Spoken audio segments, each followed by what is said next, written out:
What's up, guys? It's Jeff, aka Slinger, or 2013 Slinger on RoboCraft.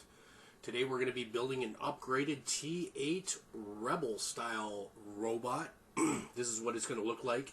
It's got heavier shields on it from the original T7. It's with red and blue block instead of the yellow. You'll see the Rebel beside me, which is my friend's store-bought one.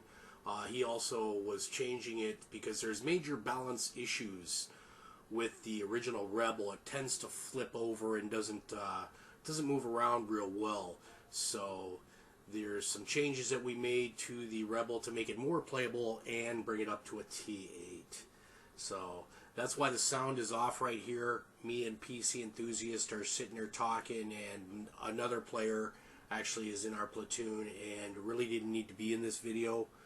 But you're going to get to see the actual robot moving around, what it looks like in game, how it performs a little bit, and then we're going to go right into pretty much a speed build, silent build of the, I guess you could call it a T8 upgraded Rebel.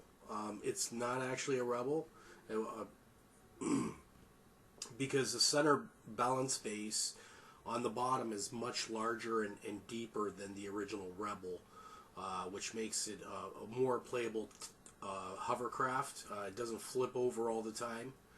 It does once in a blue moon, but you know, every hovercraft will do that when it hits enough stuff.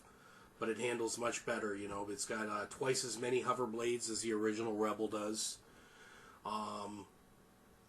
Just better all the way around. Obviously, the shielding too.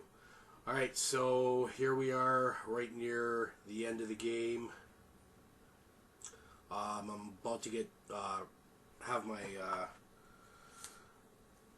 tank taken apart here by a rail cannon without noticing. There's a rail cannon somewhere on that ridge or near the tunnel, and he blasts me, and then I will pop some shots off while I'm getting healed. Alright, I'm going to get back quiet, and then as soon as this is done, we're going to get into a little speed build on how to build this upgraded T8 Rebel style RoboCraft hovercraft.